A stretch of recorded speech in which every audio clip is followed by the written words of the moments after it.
La pendaison de crémaillère de ta sœur était si charmante. Maman a dit, quand est-ce que tu vas rattraper ton retard?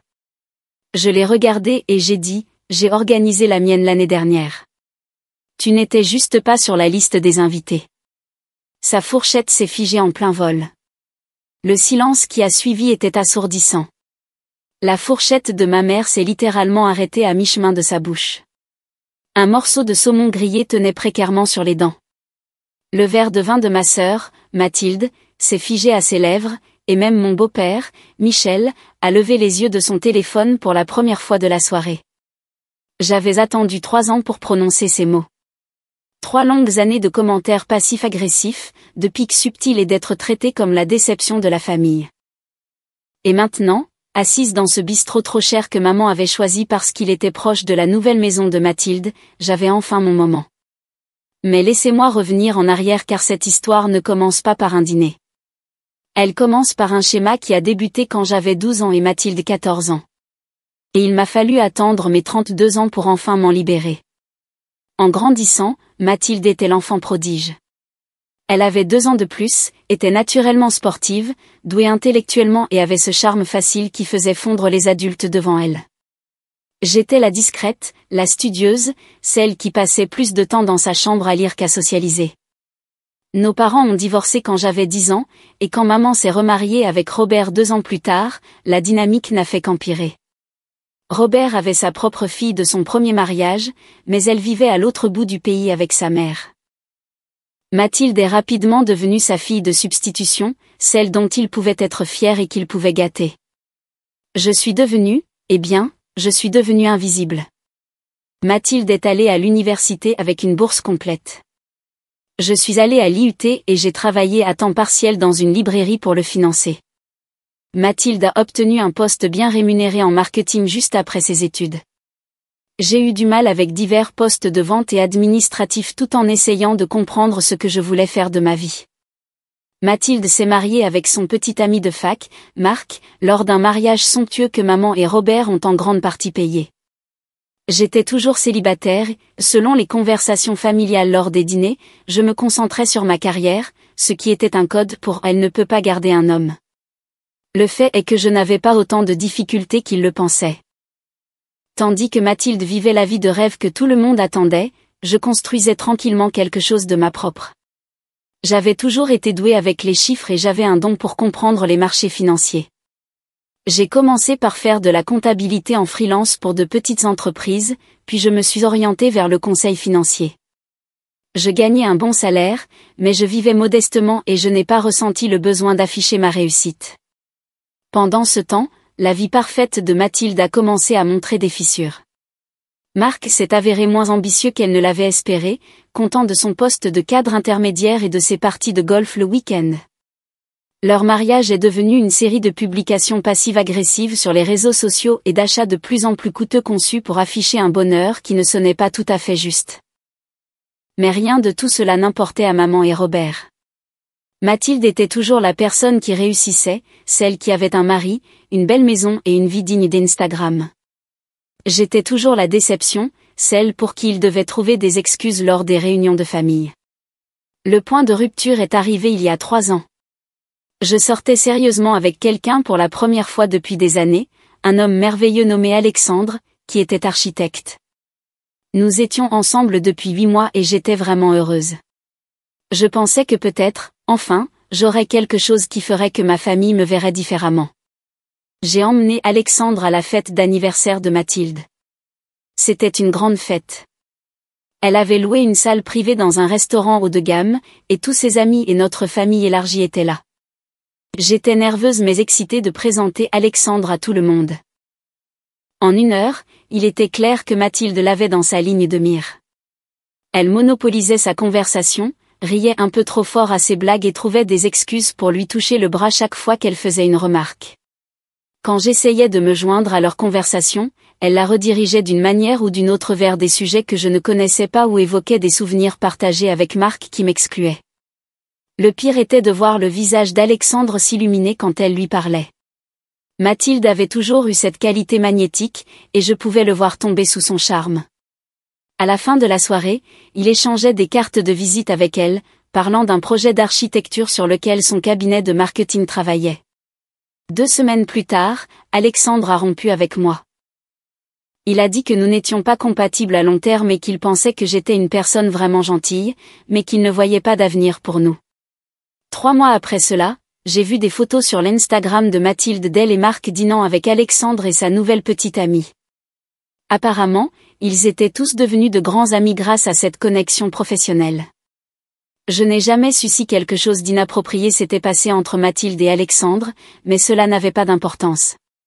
Ce qui importait, c'est qu'une fois de plus, Mathilde avait pris quelque chose qui était à moi et l'avait fait tourner autour d'elle. Et une fois de plus, ma famille a agi comme si c'était parfaitement naturel. C'est à ce moment-là que j'ai pris une décision. J'en avais fini d'essayer de gagner leur approbation ou leur respect. J'allais me concentrer sur la construction de la vie que je voulais et je n'allais pas la partager avec des gens qui ne pouvaient pas voir ma valeur. Je me suis lancée dans mon travail avec une nouvelle intensité. J'ai créé mon propre cabinet de conseil financier, ciblant les petites et moyennes entreprises que les grandes entreprises ignoraient. J'étais douée, vraiment douée. J'avais un talent pour voir les opportunités que d'autres manquaient et aider les propriétaires d'entreprises à maximiser leurs profits tout en minimisant leurs risques. En 1 an, je gagnais plus d'argent que je n'aurais jamais cru possible. En 2 ans, je gagnais plus que Mathilde et Marc réunis. J'ai acheté une belle maison dans un quartier branché de l'autre côté de la ville. Pas une de ces grandes maisons impersonnelles comme celle de Mathilde, mais une maison restaurée des années 1920 avec des parquets d'origine, un magnifique jardin et suffisamment de caractère pour rendre jaloux les magazines de design. J'ai aussi rencontré quelqu'un de nouveau. David. Oui, un autre David, mais rien à voir avec mon beau-père. C'était un chirurgien pédiatrique aux yeux doux et à l'humour sec. Il ne se souciait pas d'impressionner les gens ou de maintenir les apparences. Il travaillait de longues heures à l'hôpital pour enfants et passait son temps libre à faire du bénévolat dans une clinique pour les familles défavorisées. Nous avons emménagé ensemble après 1 an et il m'a demandé en mariage 6 mois plus tard. Ce n'était pas une proposition extravagante. Il m'a demandé un dimanche matin tranquille alors que nous buvions du café dans notre jardin en lisant le journal. La bague était simple mais élégante. Et quand j'ai dit oui, il m'a embrassée comme si j'étais la chose la plus précieuse au monde. Je n'ai pas annoncé les fiançailles à ma famille tout de suite. Je savourais le bonheur, le protégeant de leurs inévitables critiques ou de leur manque d'enthousiasme. David a compris. Il avait grandi avec une mère narcissique et savait tout sur la protection des bonnes choses des dynamiques familiales toxiques. Au lieu de cela, je me suis concentrée sur la planification de la vie que je voulais. David et moi avons opté pour un petit mariage intime, juste nos amis les plus proches et les membres de la famille qui nous soutenaient réellement. Nous avons trouvé un bel endroit, une auberge historique avec des jardins surplombant le lac. Nous avons engagé un photographe, un fleuriste et un traiteur spécialisé dans la cuisine de la ferme à la table. Nous avons également décidé d'organiser une pendaison de crémaillère pour notre maison. Non pas parce que nous avions besoin de nous montrer, mais parce que nous avions créé ce bel espace ensemble et que nous voulions le partager avec les gens qui nous tenaient à cœur. Nous avons invité nos amis les plus proches, les collègues de David de l'hôpital, certains de mes clients professionnels devenus des amis, et la famille de David qui étaient des gens charmants qui m'ont accueilli dès le moment où ils m'ont rencontré. J'ai fait le choix délibéré de ne pas inviter ma mère, Michel ou Mathilde. Ce n'était pas par rancune. D'accord, peut-être un petit peu par rancune, mais c'était surtout pour protéger mon bonheur. Ces gens avaient passé des décennies à me faire sentir petite et indigne. Je n'allais pas inviter cette énergie dans ma belle nouvelle maison. La fête était magique. Nous avons tendu des guirlandes lumineuses dans le jardin et installé des tables sur la terrasse arrière. La belle-sœur de David, qui était chef cuisinière, m'a aidé à préparer un incroyable buffet. Les gens se sont mêlés, ont ri et ont complimenté notre maison. Les parents de David m'ont prise à part pour me dire à quel point je rendais leur fils heureux. Ma meilleure amie, Sophie, a porté un toast sur la fierté qu'elle avait de la vie que j'avais construite. C'était tout ce qu'une pendaison de crémaillère devrait être. Chaleureuse, accueillante et pleine de gens qui se souciaient vraiment de nous. En regardant tous ces visages heureux, j'ai ressenti un sentiment d'appartenance que je n'avais jamais éprouvé avec ma propre famille. Bien sûr, la nouvelle est finalement parvenue à ma mère. Petite ville, connaissances mutuelles, publications sur les réseaux sociaux d'amis qui n'étaient pas au courant du drame familial. Environ un mois après la fête, maman m'a appelé. Sarah, j'ai entendu dire que tu avais fait une sorte de fête chez toi. Son ton était soigneusement neutre, mais je pouvais entendre la blessure et la confusion en dessous. Oui, ai-je dit simplement. Une pendaison de crémaillère. Oh. Une longue pause. Ça a l'air sympa. J'aurais aimé être au courant. C'était charmant, ai-je répondu, sans mordre à l'hameçon. Une autre pause. Eh bien, peut-être la prochaine fois, tu pourrais nous prévenir. Nous aurions adoré voir ta nouvelle maison. Peut-être, ai-je dit, bien que nous savions toutes les deux qu'il n'y aurait pas de prochaine fois. C'est tout ce qu'il en fut pendant un certain temps. Maman faisait des commentaires occasionnels sur le fait de vouloir voir la maison, et je faisais des réponses évasives. Mathilde a tenté une approche différente, suggérant que nous nous réunissions tous pour dîner bientôt et posant des questions précises sur ma nouvelle vie. J'ai décliné poliment mais fermement. Pendant ce temps, ma vraie vie prospérait. Mon entreprise se développait plus vite que je ne pouvais gérer. David et moi nous sommes mariés lors d'une petite cérémonie absolument parfaite. Sa famille, ma meilleure amie Sophie, quelques amis proches et un officier qui connaissait David depuis l'enfance. Nous avons fait notre lune de miel en Italie, restant dans de petites villes, mangeant des plats incroyables et tombant chaque jour un peu plus amoureux. À notre retour, nous nous sommes installés dans la vie conjugale avec une facilité qui a surpris tout le monde, y compris nous. David se levait tôt pour ses visites à l'hôpital, et je travaillais depuis mon bureau à domicile, consultant mes clients et développant mon entreprise. Le soir, nous préparions le dîner ensemble et parlions de nos journées. Le week-end, nous travaillions dans le jardin ou explorions de nouveaux restaurants ou recevions des amis pour des dîners décontractés. C'était une vie tranquille et sereine. Et pour la première fois, je me suis sentie vraiment en paix. Mais la paix, comme j'allais la prendre, était quelque chose que ma famille ne pouvait tolérer longtemps. L'appel téléphonique est arrivé un mardi après-midi. Je révisais les états financiers d'un nouveau client quand mon téléphone a sonné. Le nom de maman est apparu à l'écran, et quelque chose m'a poussé à répondre au lieu de laisser sonner le répondeur. Sarah, ma chérie, j'ai une nouvelle excitante.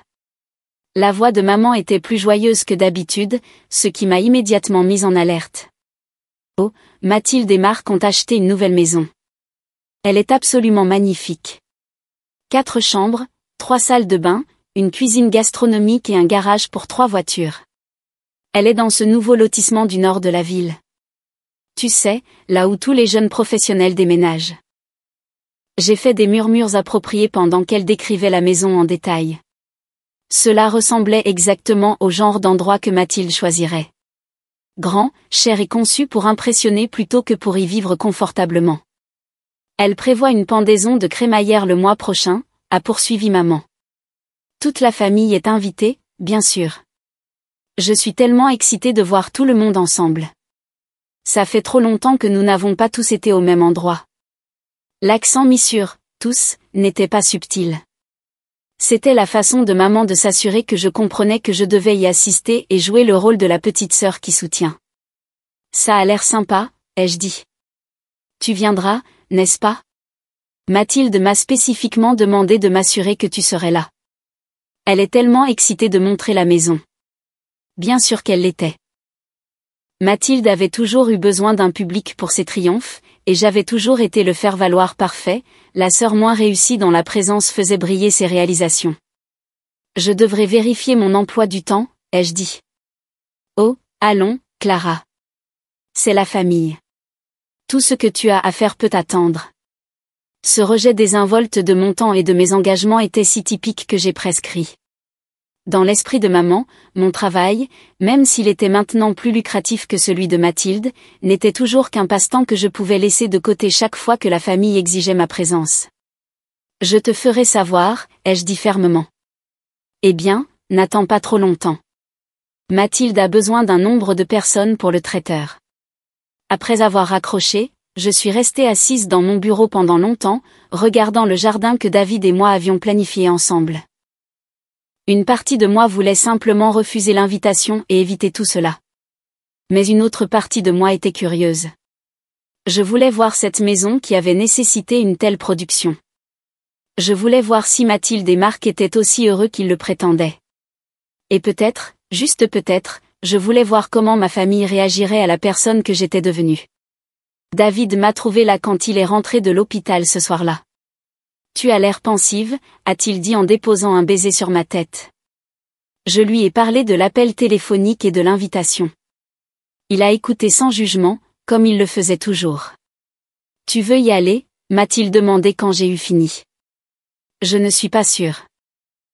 Une partie de moi pense que ce serait masochiste, mais une partie de moi est curieuse de la maison, de savoir s'ils ont changé du tout, de savoir s'ils peuvent voir qui je suis maintenant, ou s'ils me traiteront toujours comme la petite sœur décevante qui ne peut pas organiser sa vie. David est resté silencieux un instant. Tu sais que leur opinion de toi ne change pas qui tu es, n'est-ce pas? Tu as construit une vie incroyable. Tu réussis. Tu es heureuse. Tu es aimée. Qu'ils puissent voir cela ou non est leur problème, pas le tien. Je sais, ai-je dit. Mais j'ai passé tellement d'années à essayer de gagner leur approbation. Parfois, je me demande si je serai un jour complètement libre de cela. Peut-être que le fait d'y aller t'aiderait à le découvrir. Il avait raison, bien sûr. J'ai appelé maman le lendemain et je lui ai dit que David et moi y assisterions. La pendaison de crémaillère était exactement ce à quoi je m'attendais. La maison était énorme et stérile, remplie de meubles coûteux qui semblaient avoir été choisis par un décorateur plutôt que par amour. Il y avait environ 50 personnes, la plupart que je ne reconnaissais pas. Mathilde avait invité ses collègues de travail, ses amis de la salle de sport, son club de lecture et divers voisins qu'elle connaissait à peine. Cela ressemblait plus à un événement de réseautage qu'à une célébration. Mathilde était belle comme toujours. Elle portait une robe de créateur qui coûtait probablement plus cher que la mensualité du prêt immobilier de la plupart des gens, et son maquillage et sa coiffure étaient parfaits. Mais il y avait quelque chose de fragile dans son sourire, quelque chose de désespéré dans la façon dont elle virevoltait de groupe en groupe, s'assurant que tout le monde admirait sa belle maison. Marc tenait la barre près du bar, racontant les mêmes histoires qu'il racontait depuis des années sur ses jours de gloire au football universitaire. Il avait pris du poids et perdu des cheveux, et il y avait en lui une qualité douce et défaite qui me rendait un peu triste. Maman et Michel étaient dans leur élément, jouant les parents fiers et montrant les réalisations de leur fille réussie à quiconque voulait écouter. Ils nous ont présenté David et moi à quelques personnes comme la sœur de Mathilde et son mari, ne mentionnant jamais mon nom ou ce que je faisais dans la vie. David m'a serré la main quand il l'a remarqué. « Comment vas-tu » a-t-il murmuré. Mieux que ce à quoi je m'attendais, ai-je réalisé. En regardant cette performance, je me suis senti détaché plutôt que blessé. Ces gens étaient des étrangers pour moi maintenant, jouant des rôles dans un drame dans lequel je n'étais plus investi. La visite de la maison fut pénible.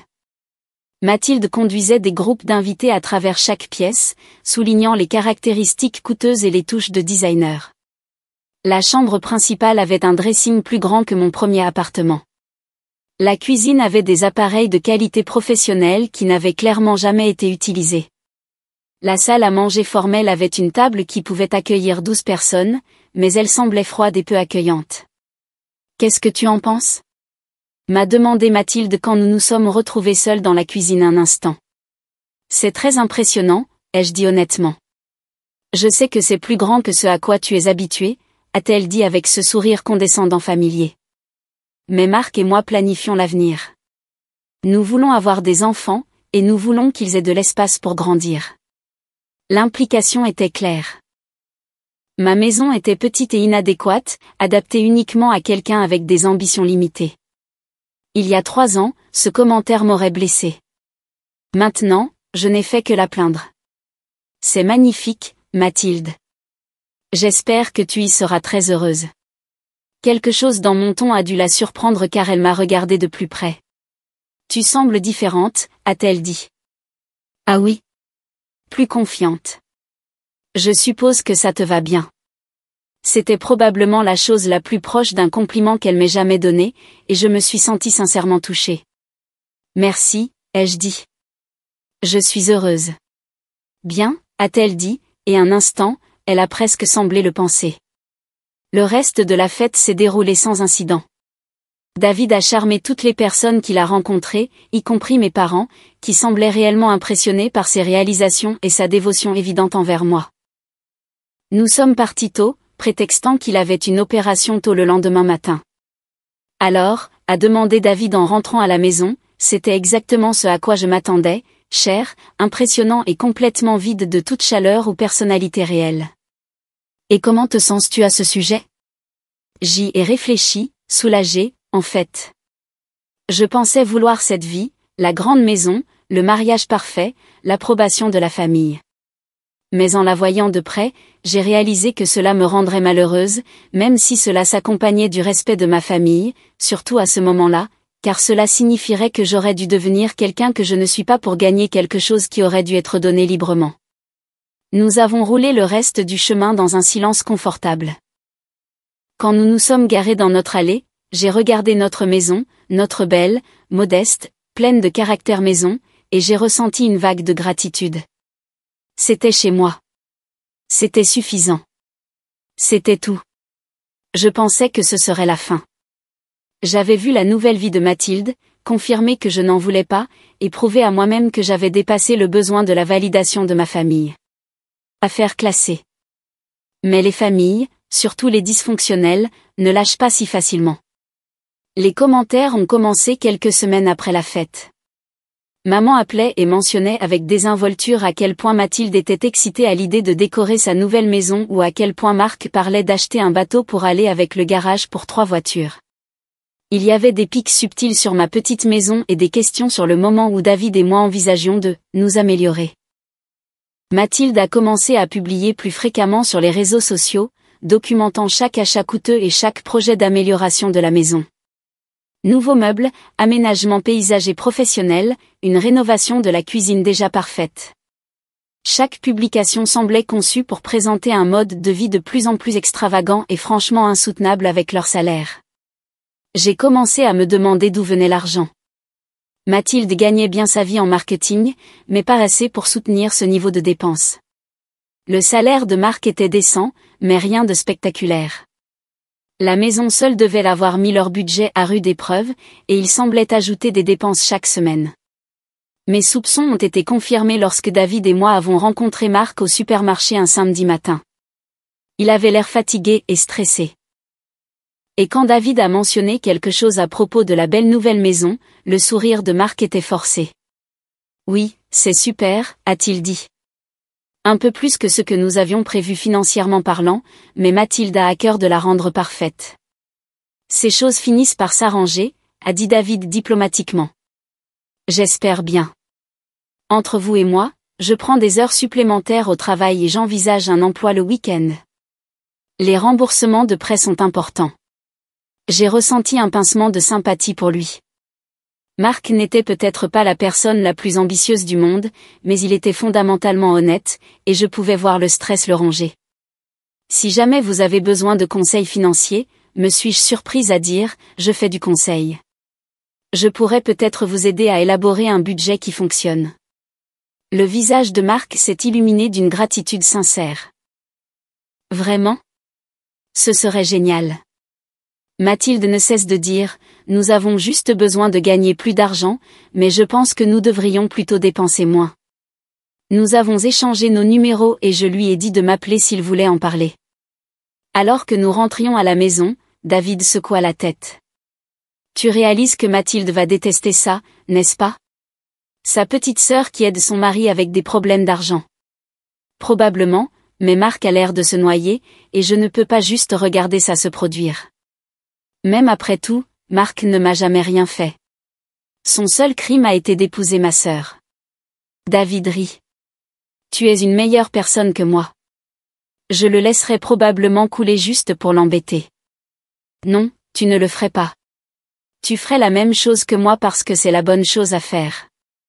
Il a tendu la main et m'a serré la main. C'est pour ça que je t'aime. Marc n'a jamais appelé. Je n'étais pas entièrement surprise. Soit il a décidé de ne pas le faire de son propre chef, soit Mathilde a découvert notre conversation et y a mis fin. Quoi qu'il en soit, c'était probablement pour le mieux. J'avais assez de drames dans ma famille élargie sans ajouter de conseils financiers. Mais les dépenses ont continué, tout comme les publications sur les réseaux sociaux qui les documentaient. Mathilde semblait être en compétition avec quelqu'un, bien que je n'arrive pas à savoir qui. Les publications sont devenues plus fréquentes et plus élaborées. Des photos professionnelles de pièces parfaitement mises en scène, des vidéos de sa routine d'entraînement dans sa nouvelle salle de sport à domicile, des photos de dîners coûteux et de week-ends. Tout a culminé 6 mois plus tard quand maman a appelé avec une nouvelle qui n'aurait pas dû être surprenante, mais qui l'était quand même. Clara, il faut que je te dise quelque chose, et je ne veux pas que tu l'apprennes de quelqu'un d'autre. Mon estomac s'est noué. D'après mon expérience, les conversations qui commençaient ainsi ne se terminaient jamais bien. Qu'est-ce qui ne va pas? Mathilde et Marc divorcent. Je me suis lourdement assise dans mon fauteuil de bureau. Que s'est-il passé? Je ne connais pas tous les détails. Mathilde dit qu'ils se sont éloignés, qu'ils voulaient des choses différentes. Marc n'aurait pas soutenu ses ambitions. C'était la version de Mathilde, en tout cas. Je me suis demandé quelle serait la version de Marc. Je suis désolée d'entendre ça, ai-je dit, et je le pensais.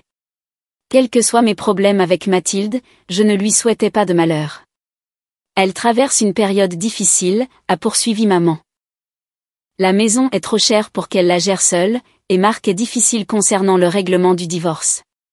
Elle pourrait devoir vendre. C'était ça. La vraie raison de l'appel. C'est dur, ai-je dit. J'espérais, eh bien, je sais que tu vas bien financièrement maintenant. Peut-être pourrais-tu l'aider, juste temporairement, jusqu'à ce qu'elle se remette sur pied. L'audace de la chose m'a coupé le souffle. Après des années à me traiter comme un échec, après m'avoir exclu des événements familiaux et avoir ignoré mes réussites, il voulait que je tire Mathilde du gouffre financier qu'elle s'était creusé. Maman, je sais que c'est beaucoup demandé, mais c'est ta sœur, Clara. La famille aide la famille. La famille aide la famille. Où était cette philosophie quand je luttais à l'IUT pendant que Mathilde avait un passe-droit? Où était-elle quand je travaillais dans le commerce de détail et que je recevais des conseils condescendants sur mes choix de vie? Où était-elle pendant les 30 ans où j'avais essayé de me faire une place dans cette famille? Je vais y réfléchir, ai-je dit, car je n'étais pas prête à avoir cette dispute au téléphone. Merci, ma chérie. Je savais que tu comprendrais. Mathilde sera tellement soulagée. Après avoir raccroché, je suis restée assise dans mon bureau pendant longtemps, fixant les états financiers étalés sur mon bureau. Je réussissais bien, même très bien. Je pouvais me permettre d'aider Mathilde sans même en ressentir l'impact financier. La question n'était pas de savoir si je pouvais aider, mais si je devais le faire. David m'a trouvé là quand il est rentré, toujours à regarder les papiers. Mauvaise journée, a-t-il demandé. Je lui ai parlé de l'appel téléphonique. Il a écouté avec la même attention patiente qu'il me donnait toujours, mais je pouvais voir sa mâchoire se crisper pendant que je parlais. Donc, si je comprends bien, a-t-il dit quand j'ai eu fini. Ta sœur s'est endettée en essayant de maintenir un style de vie qu'elle ne pouvait pas se permettre.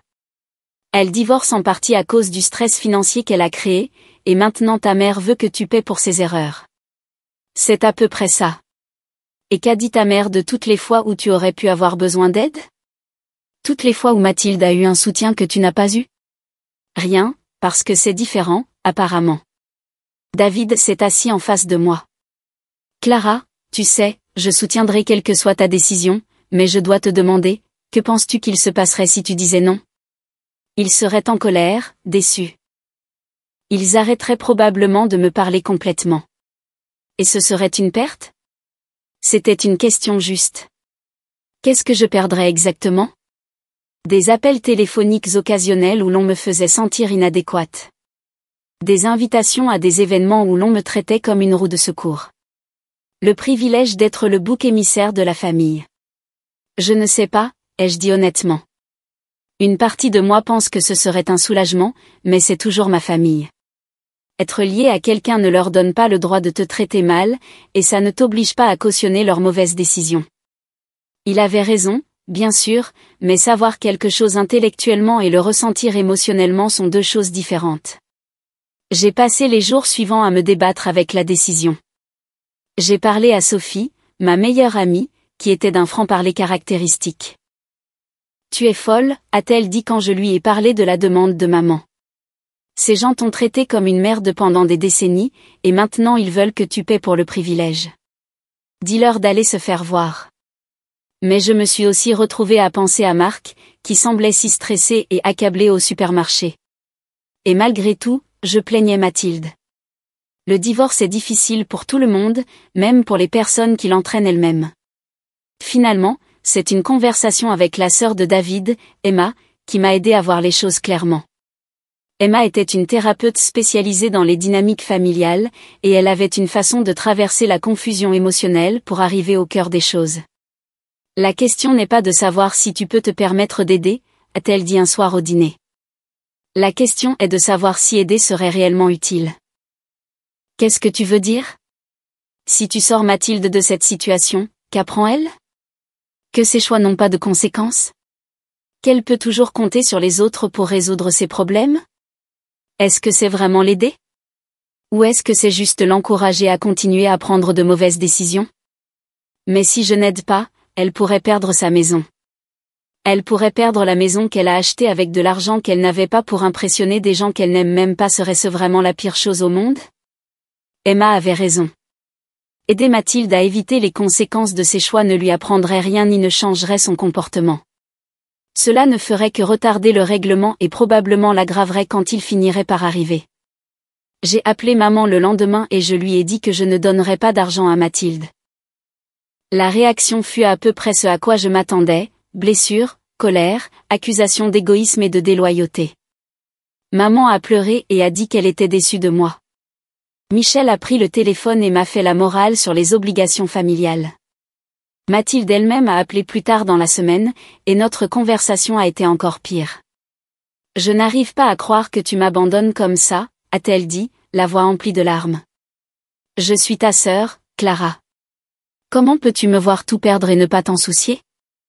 Je m'en soucie, ai-je dit, mais te donner de l'argent ne résoudra pas le vrai problème. Quel vrai problème? Le problème est que tu vis au-dessus de tes moyens et ce, depuis des années. Te donner de l'argent maintenant ne ferait que t'inciter à continuer à faire les mêmes erreurs.